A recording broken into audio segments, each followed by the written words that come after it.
It is my distinct pleasure this evening to introduce Ambassador David Dunford.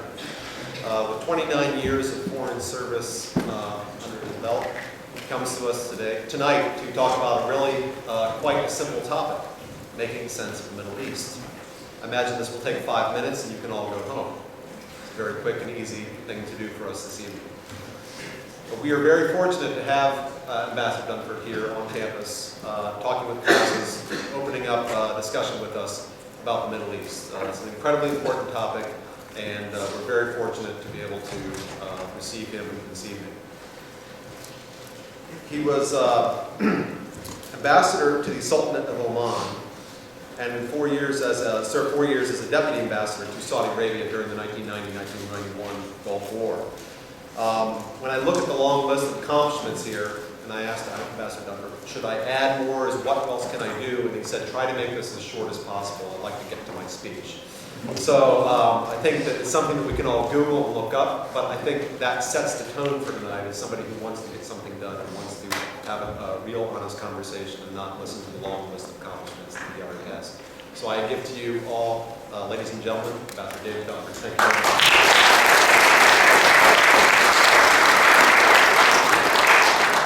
Thank you so much. With this microphone on, I want to say, Houston, we've got a problem, or something like that. As I look out, I feel like I've met most of you. Incidentally, can everybody hear me in this microphone? I have a feeling you might be able to hear me without the microphone. I can't remember when I last spoke to a standing room only crowd. But let me start out by thanking Dr. Harry Smith and to Morgan and Karen for the warm welcome they've given me here on campus, and for all the professors whose classes I've visited and all the students I've talked with over the first 3 days of this visit.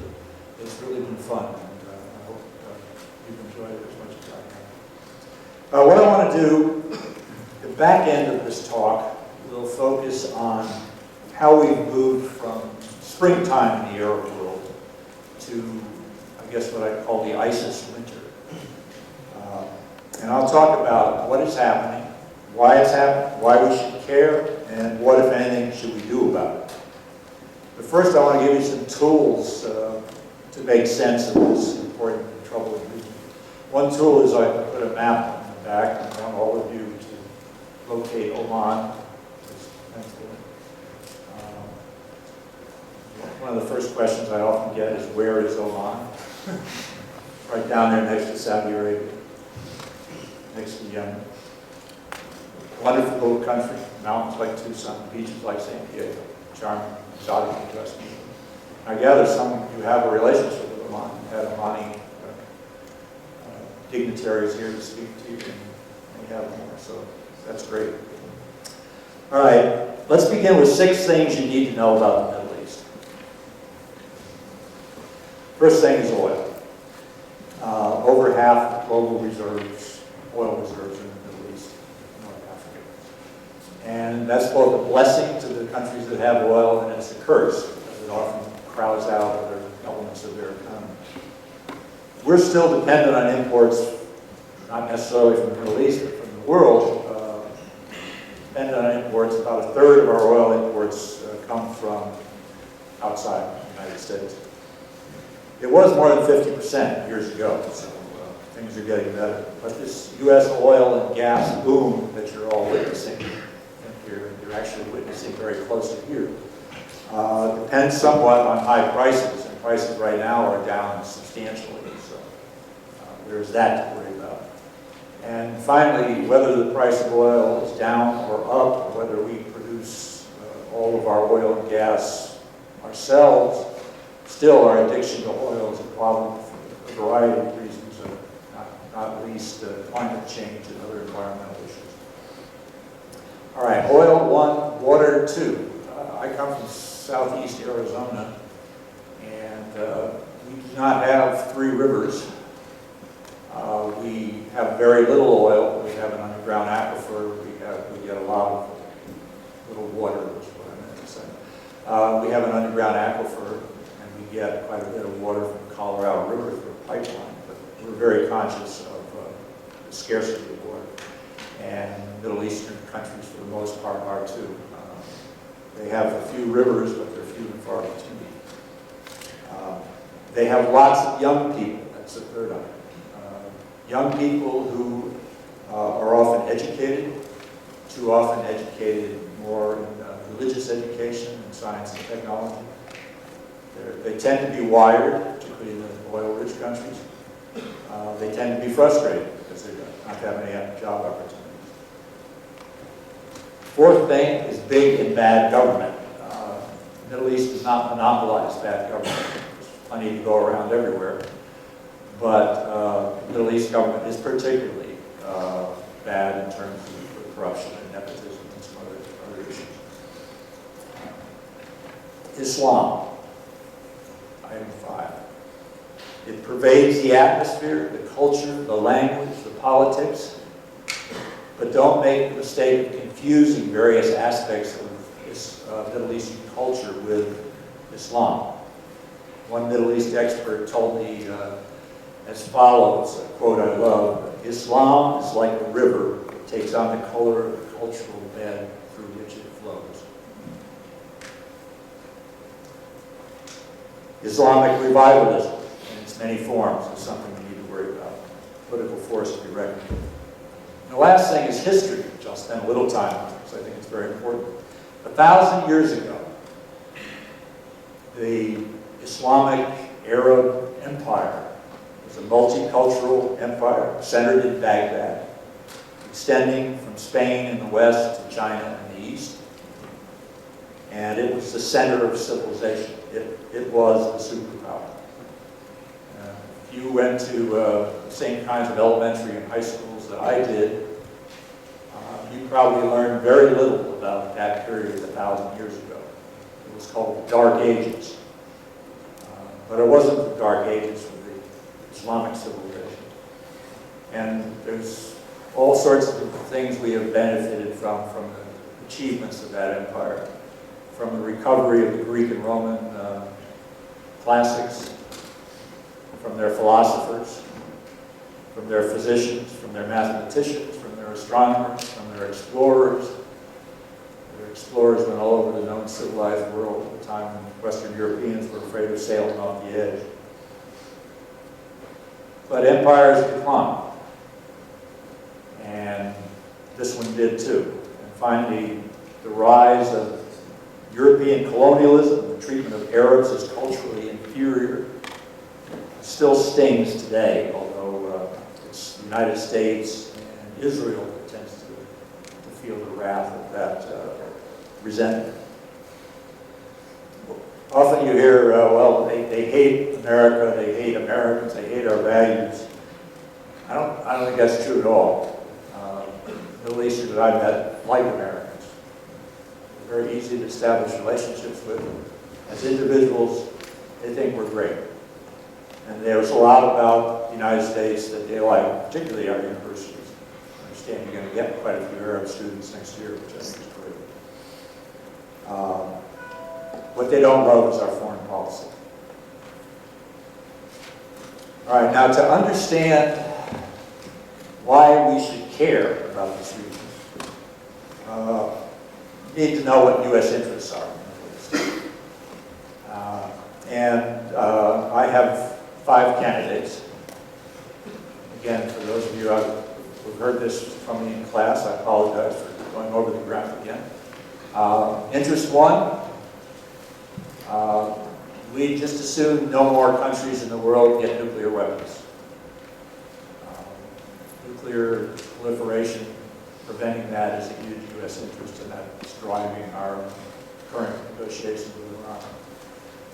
When I was a high school kid, we used to have drills, what to do in case of nuclear attack. I asked my students constantly, how many of you stayed awake last night worrying about nuclear attack? None of them seemed to it. But you know, we kind of lived with that prospect all the time. And if you want to be realistic, it's more dangerous now than it was then. We've got 9 nuclear powers, including North Korea, including Israel, including Pakistan and India.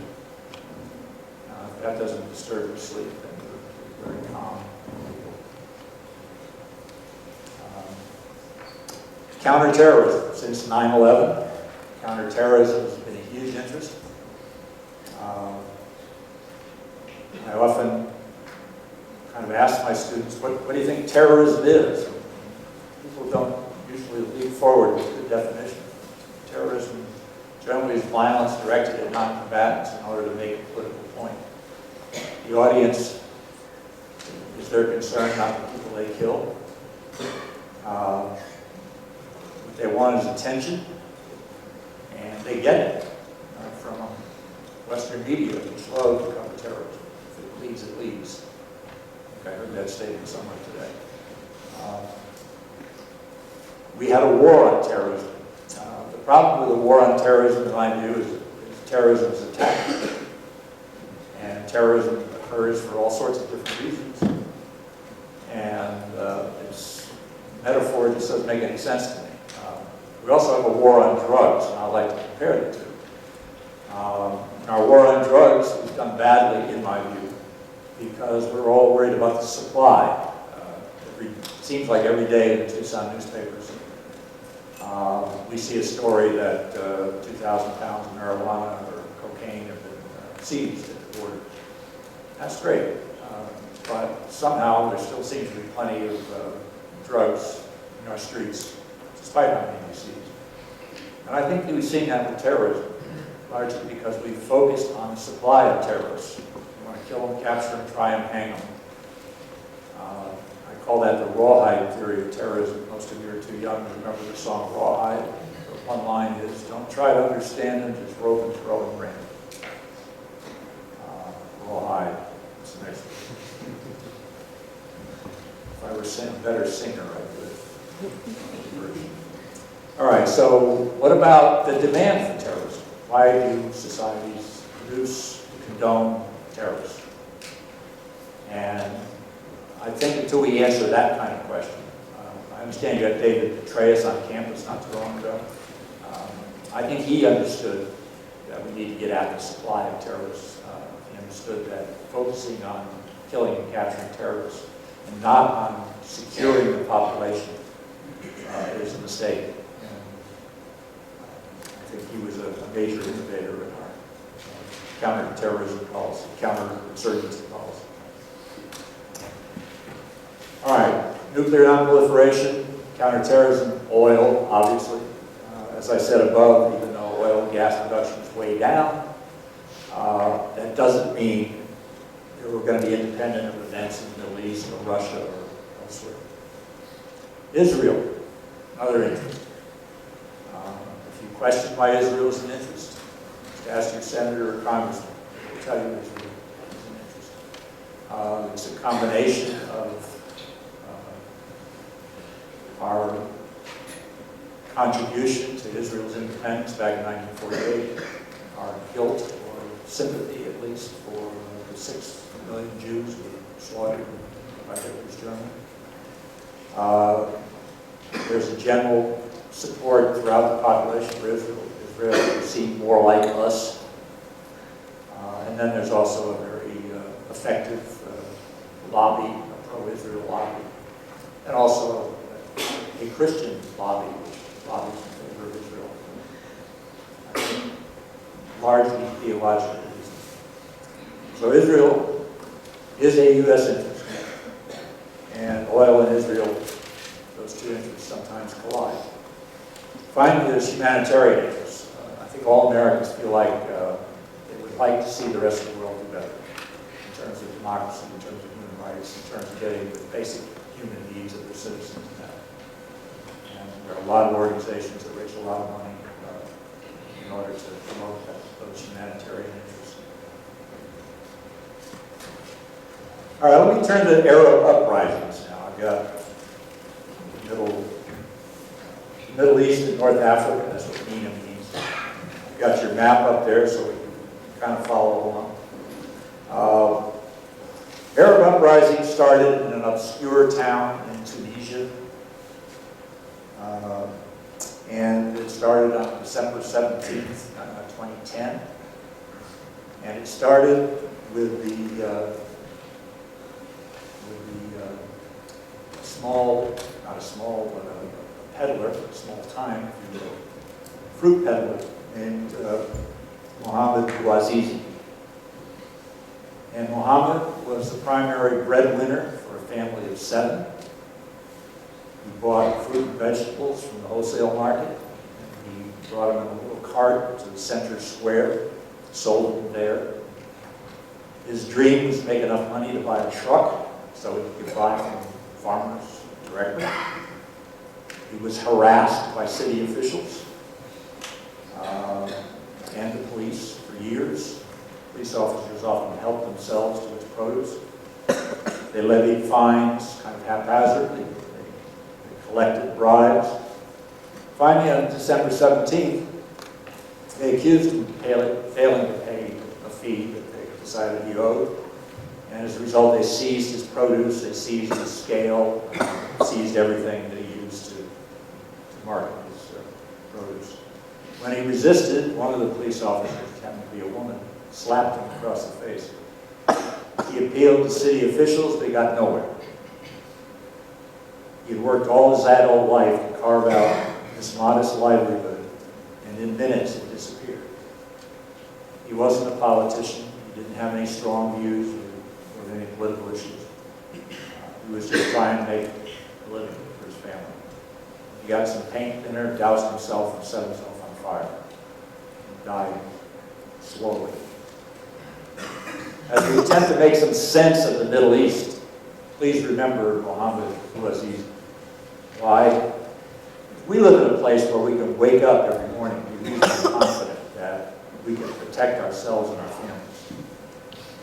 And so many Middle Easterners have no such confidence. They wake up each morning focused on how they can make it through the day, keep their families safe. And it often leads them to make choices that seem bizarre or irrational to us. Bouazizi's immolation set off a chain of events that resulted in 4 dictators being ousted and considerable turmoil in several other countries. In Tunisia, the dictator was Ben Ali, and he was about a month after Bouazizi's setting himself on fire. The military turned against him, and he went off to Saudi Arabia. Tunisia has a new constitution, they've had new elections. They will undoubtedly result in a coalition government of secularists and Islamists. They have some Islamic radicals that they deal with in the mountains near Algeria. Economic and political stability has a chance in Tunisia of improving, maybe gradually. And unfortunately, Tunisia appears to be the only likely success story from the so-called Arab Spring. The Arab Spring is a misnomer because the events began in December, so it wasn't spring, and events weren't very spring-like. All right, Egypt. It spread to Egypt, Tahrir Square, right near the American Embassy where I worked for years. And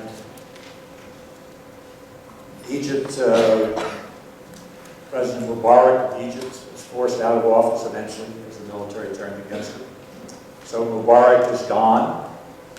Mohammed Morsi was elected, but he is now gone because there's been a military coup ousting him and putting a general back in charge. So Egypt is still a mess. Muslim Brotherhood, which Morsi led, has been brained into a terrorist organization. Journalists have been jailed. And unfortunately, I think the window is probably closed on a dialogue between Egyptians and between Egyptian Islamists and Egyptian secular. And there's another troubling issue. There's an ISIS-affiliated group in Sinai which is harassing the Egyptians. They obviously have ties with ISIS. Libya. Muammar Gaddafi was dictator for about 40 years. He's dead and gone. But the UN is gone, NATO is gone, and the talk of new constitutions and new elections appears simply to mask the fact that there's a lot of tribal conflict and not a whole lot of Libya, bordering on Yemen. Yemen, Ali Abdullah Saleh, dictator again for 30 or 40 years. I don't know if I can say he's gone. He's still in Sana'a, the Yemeni capital, still looking for a way to get back into power.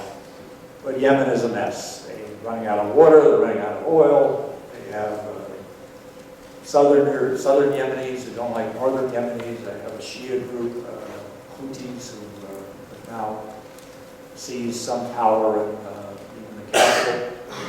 And they have Al-Qaeda, which Yemen has been a very kind place for Al-Qaeda to set up shop.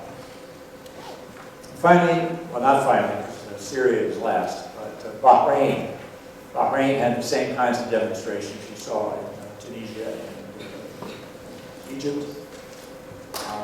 But the king of Bahrain, who's a Sunni monarch, has held power largely because the Saudis have intervened on his behalf, even though the majority of Bahrainis are Shia.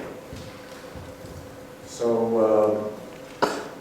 Bahrain is still a very unsettled place. The opposition has promised, I believe elections are still coming, they may have happened while I've been here. But the opposition has promised to boycott them, which is not a good sign. Finally, Syria. Assad is defiant. He thinks he's winning. You have the opposition, the Syrian opposition. You have a combination of groups that are scary. Jabhat al-Nusra is an Al-Qaeda franchise, and ISIS has risen there. And you have moderates who are generally pretty feckless. The nemesis of Israel, Hezbollah, Lebanese Shiite group, is fighting on the side of the government, the Assad government. It's a humanitarian catastrophe. I have a sister now in Jordan who's working with Syrian refugees who have come across from Jordan. There's pressure on Turkey, pressure on Jordan, pressure on Lebanon because of the Syrian civil war. We've tried to get Russian cooperation. The Saudis are angry at us for not intervening more. What we have is a military stalemate that will probably solidify into de facto partition of the country. Nothing good happens soon. And everywhere else in the map behind me, countries which haven't been affected are nervous, like Morocco, like Jordan, like Saudi Arabia, like Oman. There's some common threads to these uprisings. The youth bulge, lots of young people. Big and bad governments, I suggested. Governments rig elections. They keep it in the family. Is the microphone still working? Yeah. A lot of corruption. Interestingly, you all remember the WikiLeaks phenomenon, where every important State Department cable ever written was leaked to the public. Well, what the effect that had is a lot of U.S. ambassadors, thinking they were writing in confidence, would strongly criticize Ben Ali, say in Tunisia, or Mubarak in Egypt, or Ali Abdullah Saleh in Yemen.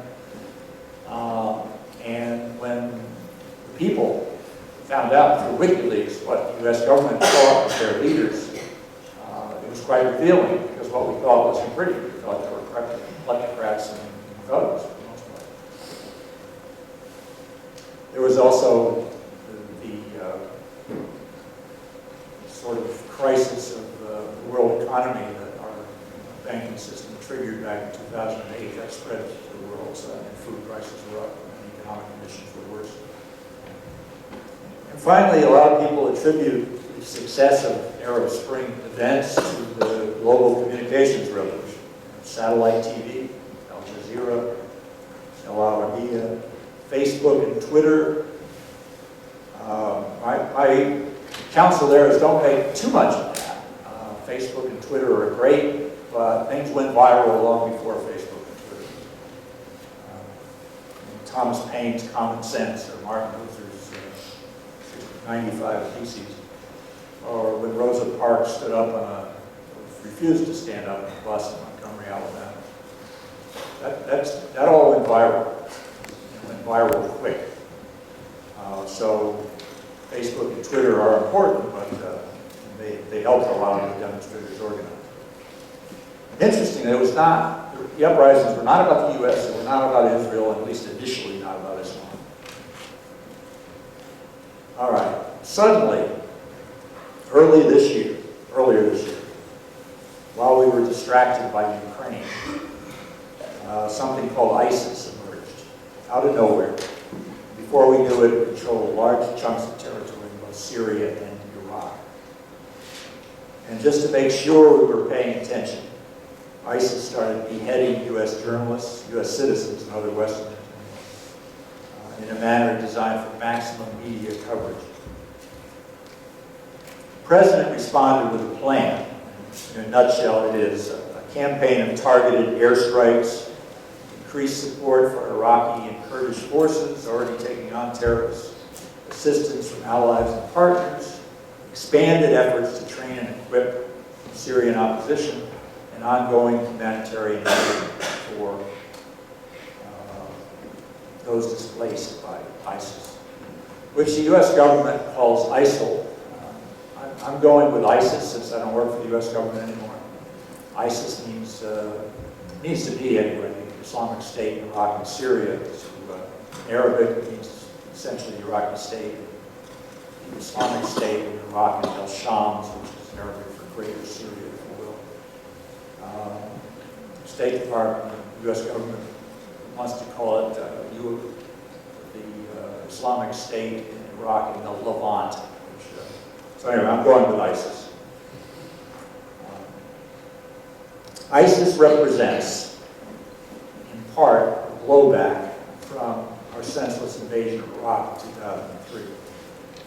That, in turn, was made possible by the national nervous breakdown that we suffered right after 9/11, in the aftermath of the 9/11 attacks.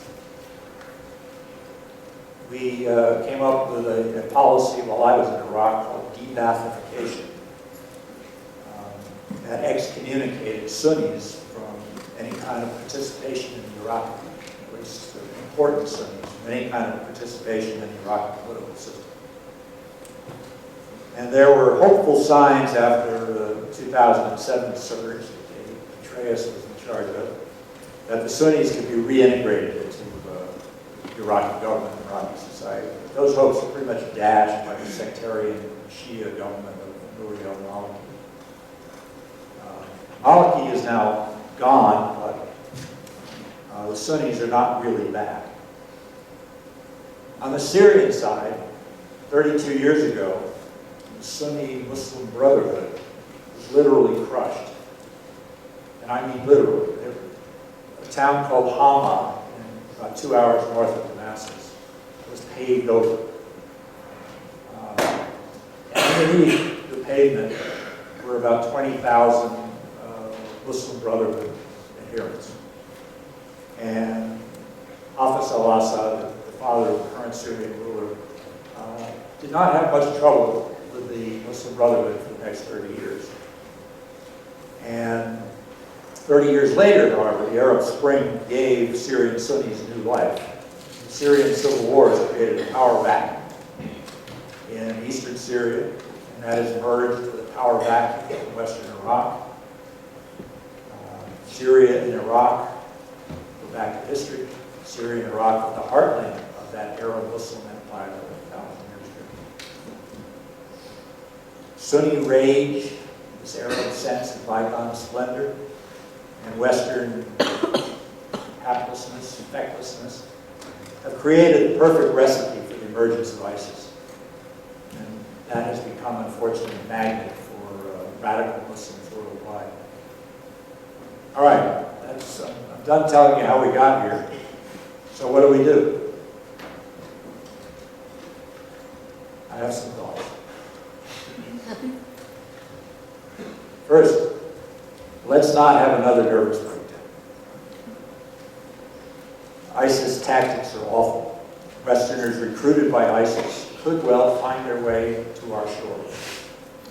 Well, let's keep the threat in perspective. I predict that significantly more people are going to die in traffic accidents, in gun violence, from drug overdoses, from any of those, than will die because of an ISIS attack in our homeland. Exaggerating the threat plays into ISIS's hands, and it sucks up the resources to do other things in this country to fix our problems. It turns out, although I think the Ebola threat is starting to fade, it turned out that one reason we didn't have a nervous breakdown of ISIS was it got crowded out by fear of Ebola. In any case, there's still a danger that some event will happen to trigger, again, the kind of panic that ensued after 9/11. All right, so what do we do? Diplomacy with ISIS is probably a non-starter, at least in my lifetime. But diplomacy is going to be key with NATO, with the UN, with surrounding countries like Turkey, maybe even with Iran and Russia. And the diplomacy would be designed to put together an effective coalition to stop ISIS, to address the threat anyway. There's some givens here. Airplanes, bombing from the air, drones alone are not going to defeat, whatever that means, ISIS.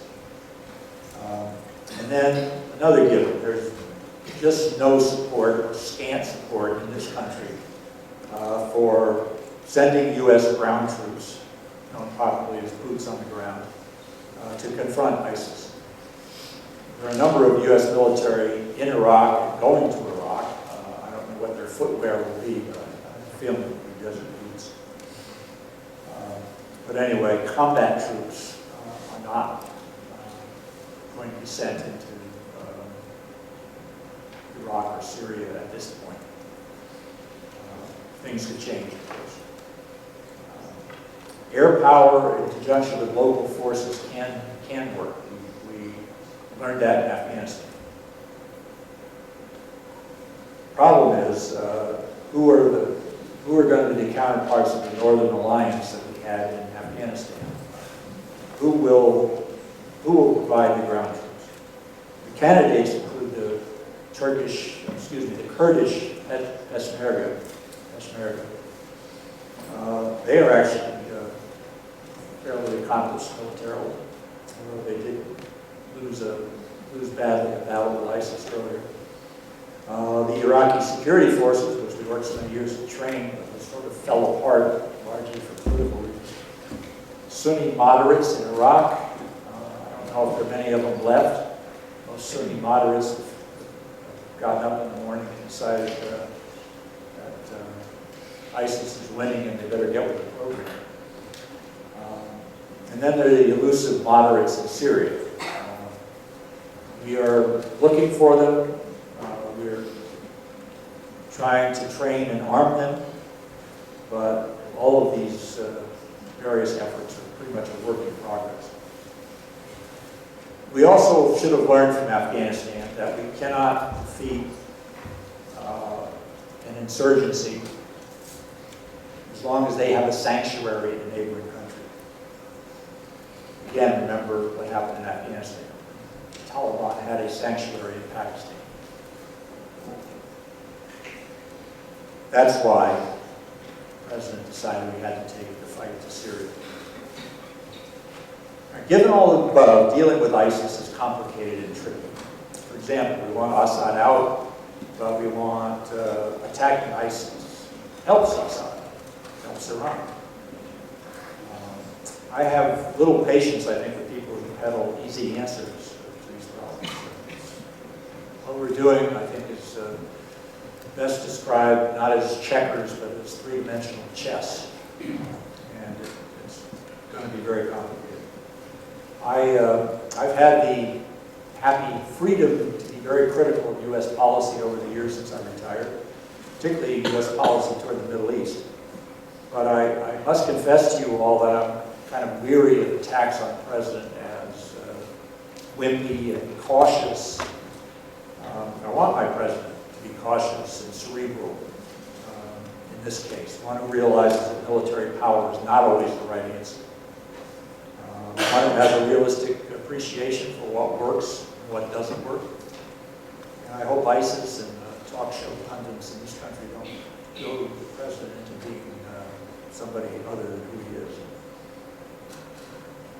There is a case for doing more than we are doing. And some will argue that the reason we didn't succeed in Vietnam or Iraq or Afghanistan is because we didn't go all in. We didn't really put our society on a wartime footing.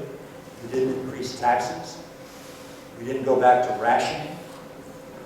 We didn't reinstitute the draft. On the other hand, given our track record, Vietnam, Afghanistan, Iraq, there's also a good case for doing nothing. I often quote the White Rabbit. It turns out one student caught me up on this. I'm quoting the White Rabbit from the Disney movie, not from Lewis Carroll. But the quote is, don't just do something, stand there.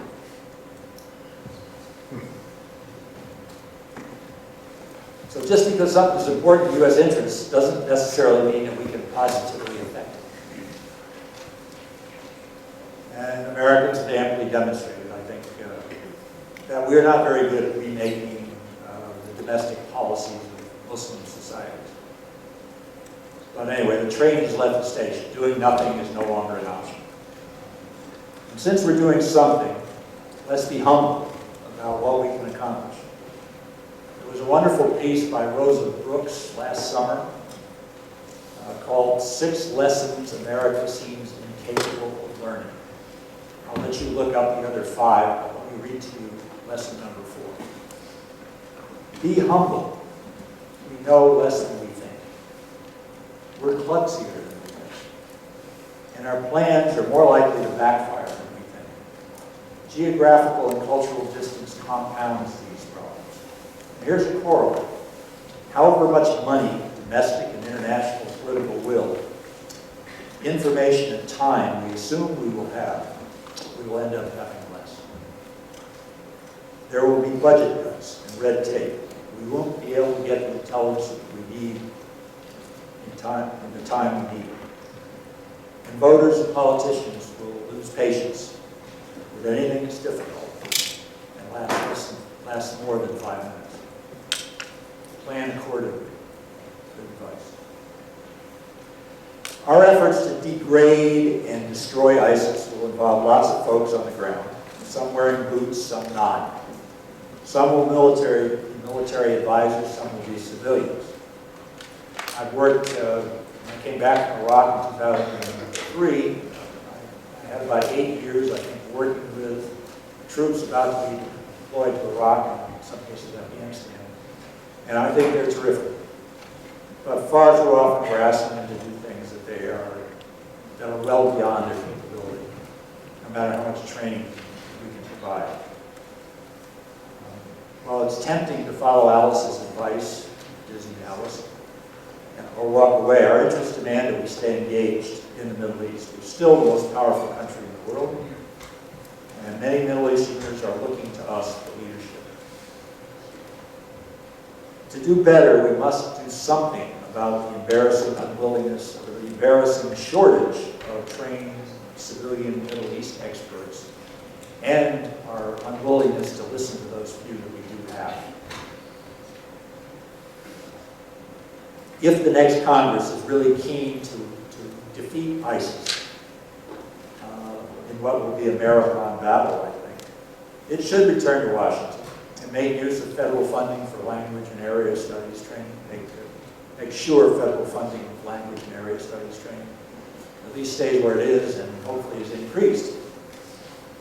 And it might also get around to confirming the many professional diplomats who've been sitting around Washington for months waiting to get confirmed and to go to their posts as ambassadors.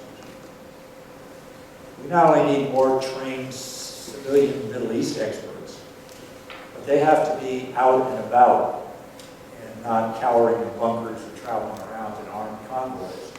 The unfortunate fallout from Chris Stevens' tragedy, I knew as a young officer about 20 years ago.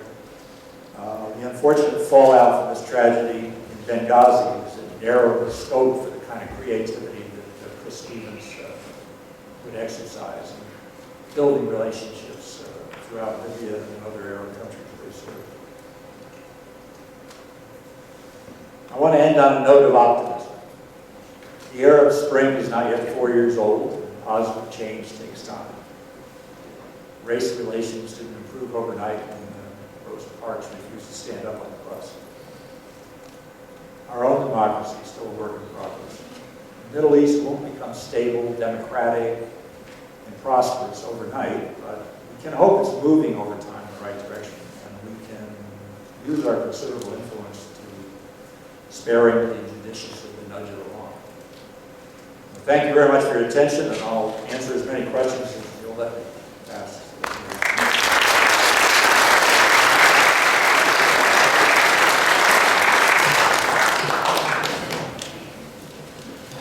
First question.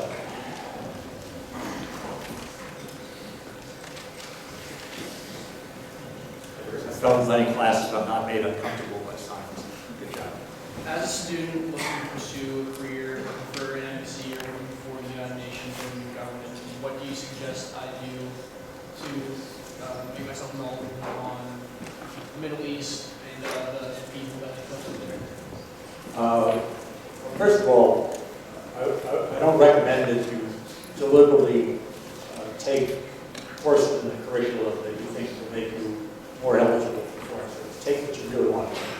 The foreign service is made up of people with all sorts of different skills and all sorts of different types of knowledge. Then get overseas if you can. This is a wonderful college, wise opportunities to go overseas and take advantage of those. Just get as much experience as you can. If you can't get overseas, go to Washington. You're going to meet a lot of people with foreign service experience. And read. Read newspapers. You don't have to read them, like this. I guess you can read them on your tablet, computer. Read them. Read the New York Times. Read the Economist. Find out what's going on. And then you'll be ready to go.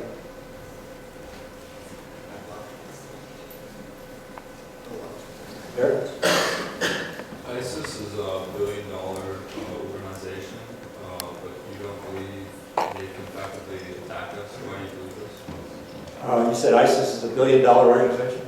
As estimated, yes.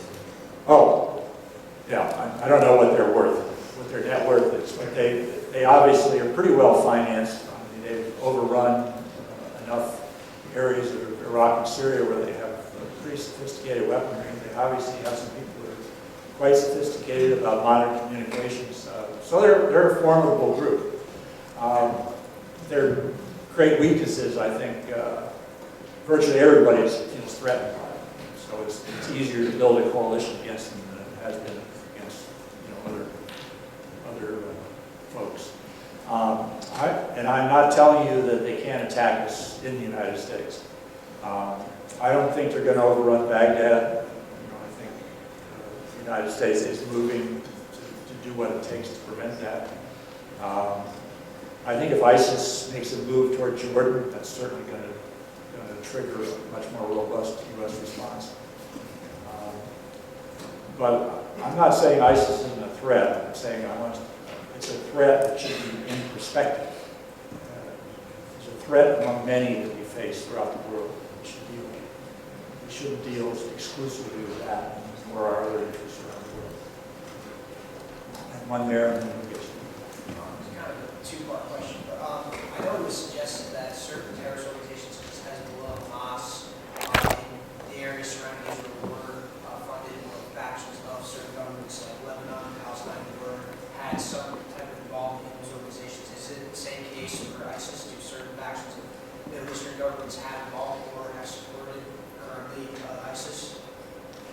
I haven't seen any evidence of the kind of support that Hezbollah gets from Iran, for example. ISIS, Iran is a natural enemy of ISIS, Sunni ISIS versus Shia Iran. Iran has, of course, supported Hamas in the past. And what I think where ISIS is getting a lot of funding is from private individuals in the Middle East. Now, could countries like Saudi Arabia, the United Arab Emirates, wait more to shut down this funding? Probably.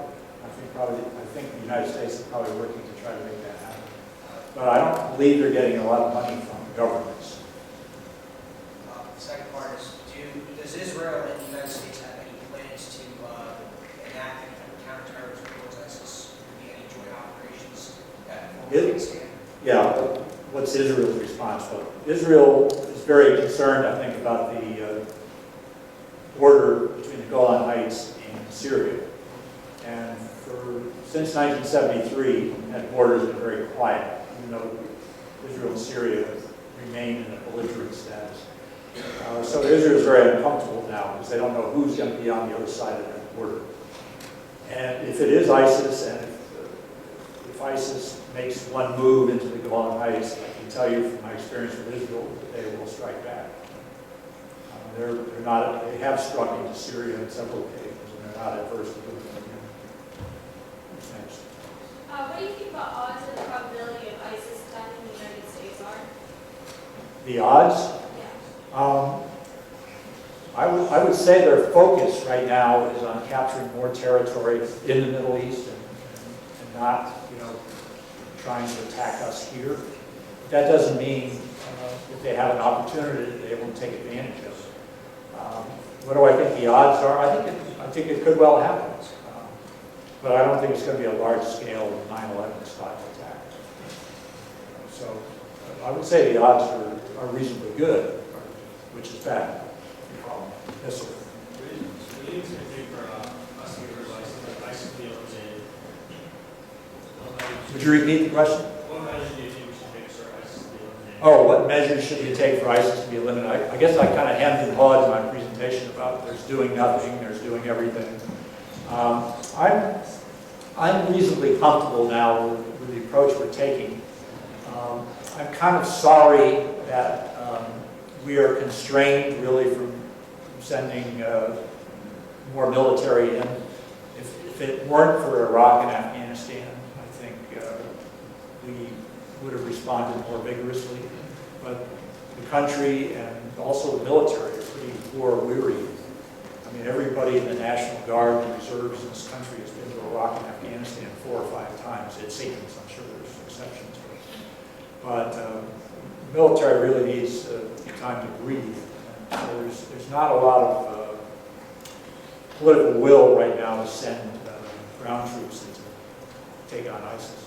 So that's why the president has fallen back on the strategy of trying to build local forces into something that will slow them down.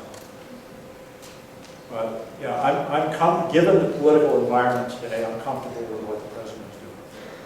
Yes. You said that you think it's important to sort of like quell the fear of people. So Yes. if something serious were to happen with ISIS, what do you think would be an effective way of sort of keeping people from panicking? How do we keep people from panicking? I'm not sure what the government can do because the media kind of stirs things up. I guess I would urge, administration, government spokesmen to point to Boston. When the Boston Marathon was attacked, what was it, a little over a year ago? The way Boston reacted was, I think, a good template for how the whole country should react to an attack from ISIS. So, if somebody asked me to get up and try to quell the panic, that's what I would say. Look at the Bostonians. Look how much resilience they had under this kind of thing. Let's organize ourselves. America's not going to disappear because of a bunch of thugs out of the Middle East showing up on our streets. Okay, where are we? Over here? We'll start back here. Given the seemingly sustained conflict because of ISIS in Iraq and, well, primarily in Iraq and Syria, why aren't we sending ground forces in and proceeding with like a force reduction rather than a force expansion to relieve the exhausted military? It's Forced expansion, sounds like a good idea.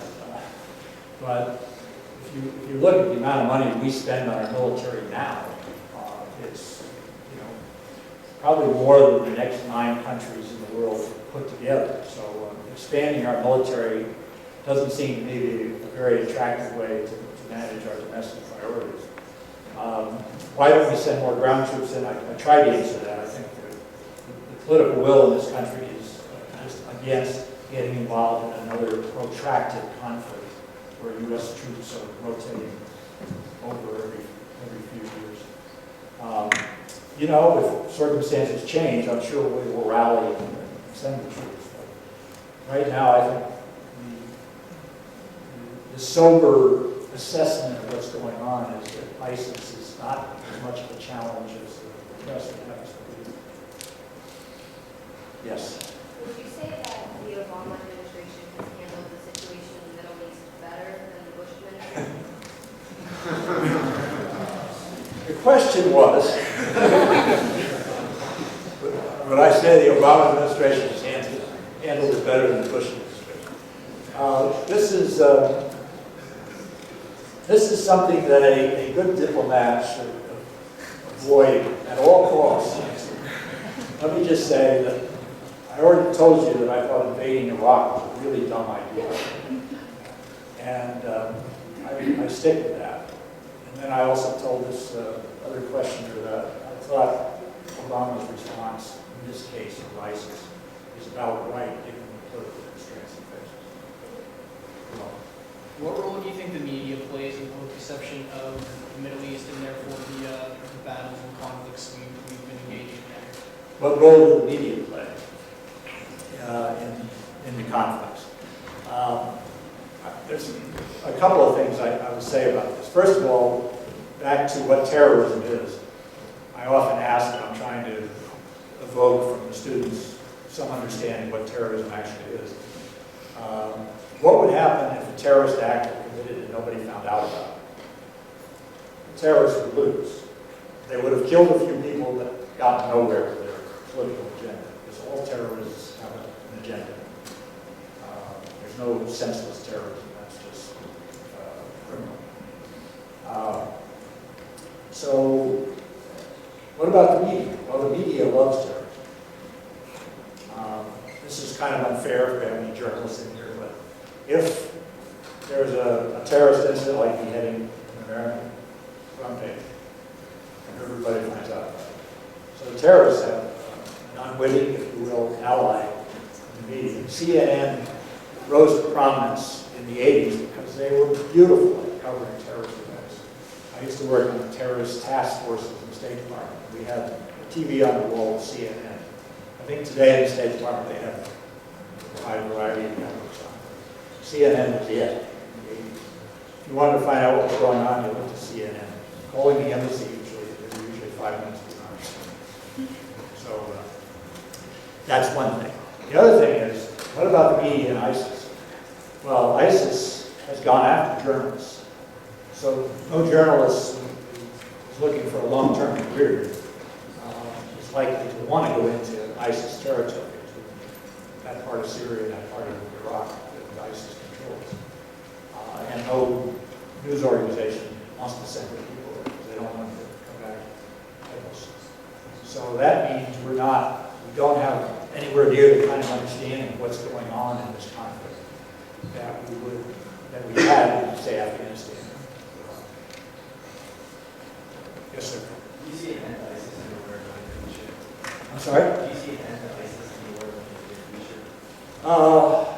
An end to ISIS In like the near future? in the near future. I don't think it's going to be the near future. I think ISIS is going to burn itself out at some point because their ideology, on the face of it, is attractive. What they want to do is go back to the days of Muhammad. And every good Muslim thinks the days of Muhammad was an ideal time. So that's a great goal. But how they seem to be planning on getting there is the problem. And most Muslims, unless if they have a choice, are are not going to opt for ISIS. There are a lot of restless young Muslims worldwide who see ISIS as a way to have purpose in their life.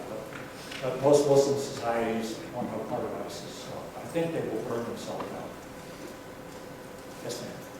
Do you think it would be wise to have military intervention of the war in Syria because of the Syrian war, ISIS kind of gained momentum with that going on? Do you think it would be wise to have military intervention within the Syrian war? Would it be wise for us to intervene? Yes. Well, in a sense, we are intervening because we're Progressively, I mean, like, yeah.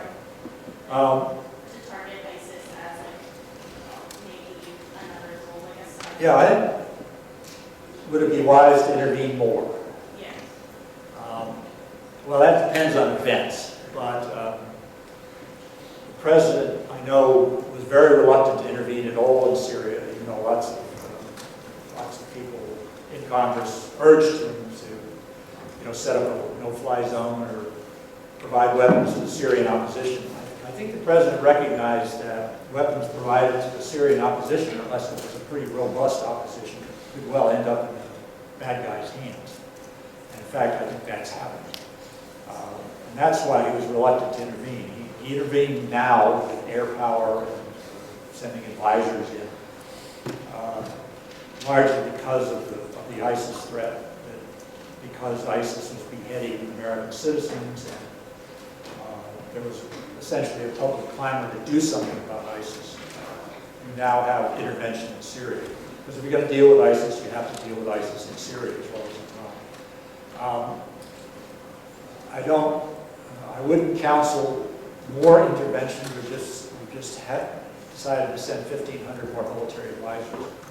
Now everybody said, well, they're not combat, but they are going to be in combat units, say Iraqi or Kurdish or Syrian combat units, and they're going to see combat. And when Americans get killed, then public reaction often results in us sending in more. And what I hope we avoid is that kind of cycle where we get sucked into a conflict so we're there 10 years and achieve little. Yes? With around $1 trillion spent in the Middle East since 2003 and the recent failure of our biggest investment in Iraq, do you think we'd be in a better position if we never got involved in the first place? The question is, would we be better off if we hadn't gotten involved in Iraq in the first place? The answer is yes. You're right, you explained in your question. We spent trillions of dollars. We lost well over 4,000 Americans. We have an Iraq now which is more like a Shia militia than an all-inclusive Iraqi government. So we achieved little. There was just no real case for invading Iraq. The case was, well, they have nuclear weapons, or they're having to build nuclear weapons. The case was they have ties with Al-Qaeda. Both of those cases were lame. We invaded Iraq because a lot of people in very important positions in our government had always wanted to take down Saddam Hussein. And they found their opportunity after 9/11 to make it happen. And it was a huge mistake. Yes, sir. Just over a year ago, I was sitting in Fort Benning, Georgia, watching the news as we drew red lines in Syria and told them that if they used chemical weapons, that we would drop the hammer on them and intervene. The chemical weapons were used. Everyone there was geared up. We were ready to go. And then the U.S. did nothing. We looked like a paper tiger. Would you agree with that? Do you think that? The question is more or less about the red line that the president drew about chemical weapons in Syria. Yeah, my follow-up question with that, though. What I don't agree with is drawing a red line. Note to the president, please don't draw any more red lines. Because he didn't want to intervene in Syria for the reasons I gave, but intervening in Syria could get us sucked into yet another long-term conflict. U.S. weapons could end up in the hands of the bad guys. He didn't want to intervene in Syria, and I'm sure in retrospect he wishes he hadn't drawn the red line.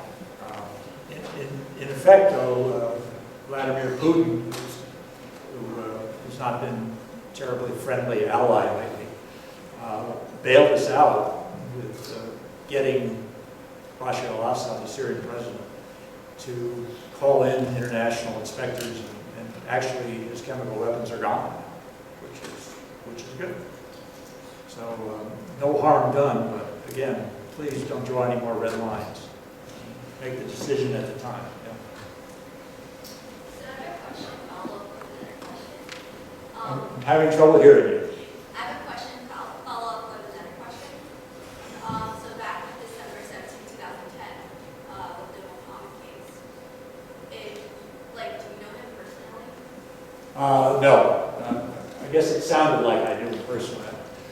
I read extensively on what journalists were able to find out about him. And I just wanted to make the point, with more or less his story. The basic point I want to make is that you're a Middle Easterner, let's say you're an Iraqi. And in my experience in Iraq, Iraqis are just like us. They want to have a steady job, they want to put food on the table, they want to protect their families. And every Iraqi, when he wakes up in the morning, every Syrian, when they wake up in the morning, has to figure out in the situation they're in, chaotic situation they're in, who do we ally with? Who do we throw in with in order to get through the day, if not the week, the month, the year? If the United States proves itself unable to protect them, which we did, then a lot of Iraqis are going to go ally with the bad guys. That's what happened. And so I want to leave you all with that basic point. Middle Easterners are like us, but they face a security situation which forces them to make choices that don't seem very sensible to us. Yes, sir. Do you think the final resignation of Mr. Bashar al-Assad would end the endless war in Syria? No, I think it might be the beginning of a political solution, but only the beginning. The question was, would the resignation of Bashar al-Assad, or the removal of Bashar al-Assad, fix the Syrian situation? And I guess it might lead us in that direction. But I think it's because the fighting has gone on now for 3 years or so. There's a lot of people holding a lot of grudges, and the situation is not going to get better fast. But it would open the door, I think, to political reconciliation. Am I missing? Okay. Just in defense of George W. Bush, as of October 16, 2014, we actually did find WMDs in Iraq. I mean, a little late for that, but Yeah. at least we found them. Based on a previous question, even though we invaded Iraq and obviously it was a complete failure, well, to a degree, it's still a new concept, fighting a terrorist organization. I mean, we have counter-terrorism policies that we had established before since the 60s, but I mean, to wage an actual war against terrorism, that was something completely new. I mean, we couldn't, even though we did it badly at first, I mean, it was still a new learning experience, right? Yes. To your 2 points, the first is we did find chemical weapons in Iraq. We knew Saddam had chemical weapons in 1990. I was in Saudi Arabia, and we knew Saddam had chemical weapons, and we feared that he would be able to put them on Scud missiles and send them to Riyadh. I had 30,000 American citizens who were wringing their hands about what would happen if a chemical weapon hit Riyadh. We spent a lot of time trying to explain to them that if they got hit by that Scud missile, they would die. But if they were inside a building away from the direct strike, they would probably be fine. And try to keep people calm. It wouldn't be the end of the world, in other words, if a chemical weapon hit Riyadh. Happily, none did, and I think it's because the administration, the George Bush Sr. administration, pretty much scared Saddam out of using it. He may not have been able to, technically, we don't know. The chemical weapons that have been found that have injured U.S. soldiers were the weapons left over from 1990, where Saddam did dismantle the program to create more, but there were some scattered around the country, obviously. The second point was, Could we, like, well, not necessarily, but, for Iraq at least, when invading Iraq, you couldn't see it as like a total failure, based on the fact that it's just a new concept of fighting a new enemy. yeah. Now, my problem with invading Iraq as part of the war on terror is that there were may be some bad guys in Iraq, but there was no terrorist organization trying to destroy Israel or trying to destroy the United States. After we invaded Iraq, suddenly we had a Sunni insurgency. That insurgency wouldn't have existed if we hadn't invaded Iraq. In fact, if we had invaded Iraq and done some sensible things early on, like prevented the looting, invaded Iraq with enough troops to police Iraq, if we hadn't fired all the Sunnis, if we hadn't disbanded the military, we might have made it work.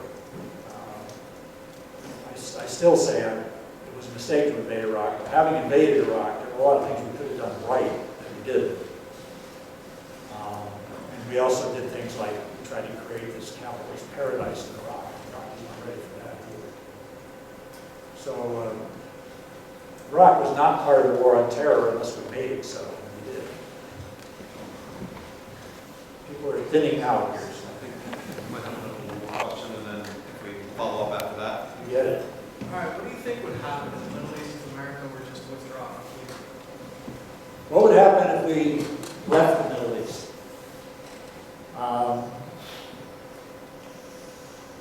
So it's kind of an intellectual exercise. I don't think I've ever been quite down that path. A lot of people ask me, what would happen if we became totally independent of Middle Eastern oil?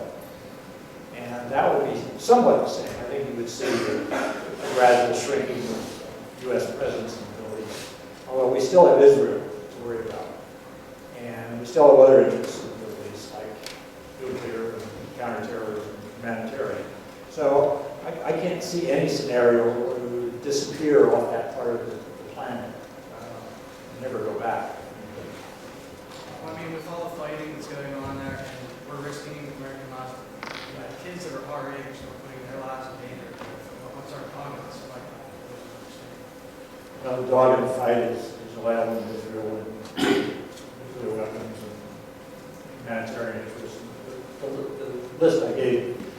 But again, there is a case for doing nothing, staying out of it, letting the Middle Easterners handle it. There's a wonderful quote that I use so often from Lawrence of Arabia. I had it in my text before I realized I was totally going to glaze your eyes over.